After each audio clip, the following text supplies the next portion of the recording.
Welcome to the coolest stuff on the planet.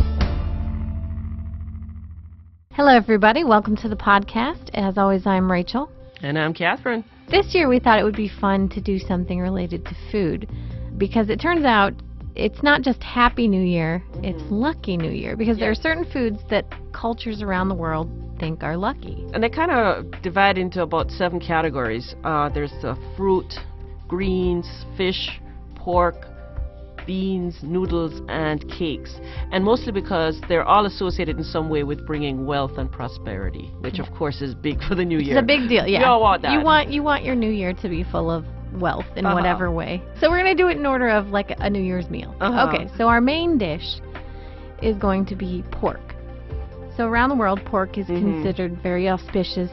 And there are a couple of reasons. One is, and Catherine and I thought this was quite amusing, but in terms of the way the animal sort of eats, it roots forward. So people say that symbolizes rooting forward towards the new year. It symbolizes progress.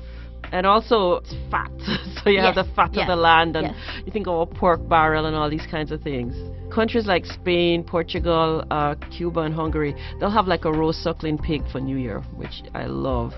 In Austria, they'll decorate their table for New Year's with little marzipan pigs, which they'll give to their guests for good luck. That's so cute. I love that tradition.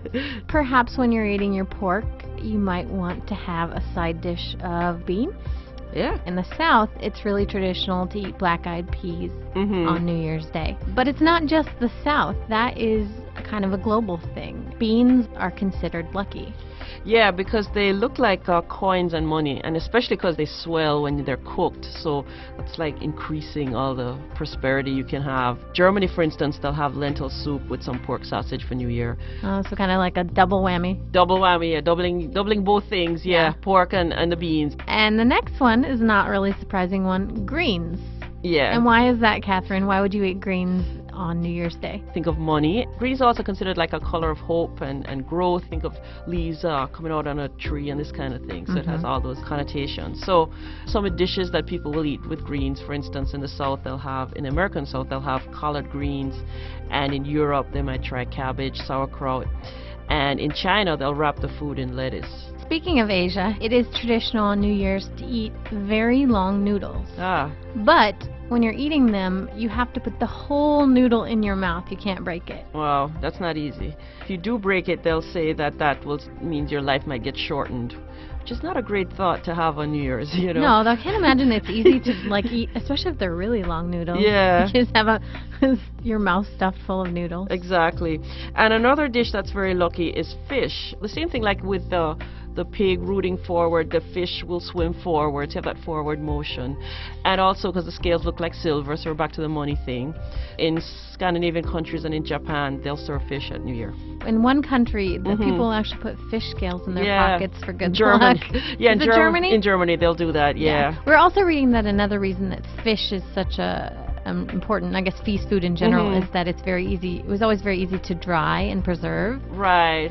So like it was easy to have at feast time. Fruit, of course, is also another thing that's associated with New Year, and pomegranates symbolize abundance, fertility, all of that good stuff in Turkey and other Mediterranean countries. So that's one thing that they'll have for luck.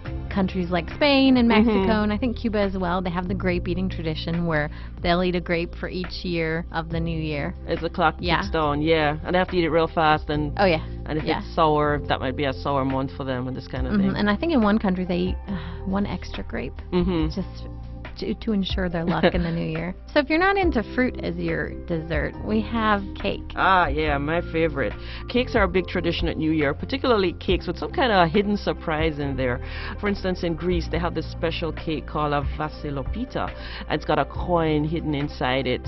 There's a similar tradition in Sweden and Norway where they'll hide an almond inside a rice pudding.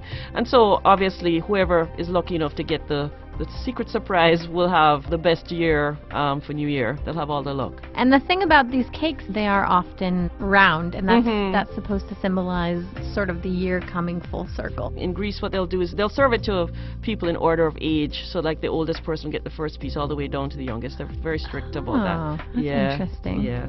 I think either way, I'd just be happy to have cake. I know. Like, whenever I get it, I know. enjoy it. So that's just a little rundown of some of the lucky foods that you might think about eating when the new year hits. Who knows if they'll bring you luck or not, but lots of people around the world think they do. So I'm going to try them all, and hopefully I'll have a good year. Try them all together, and then see how lucky your year is. So have a happy new year, and we'll see you next time on the coolest stuff on the planet. For more on this and thousands of other topics, visit howstuffworks.com and let us know what you think. Email travelpodcast@howstuffworks.com. Don't forget to check out our other podcasts, free on iTunes.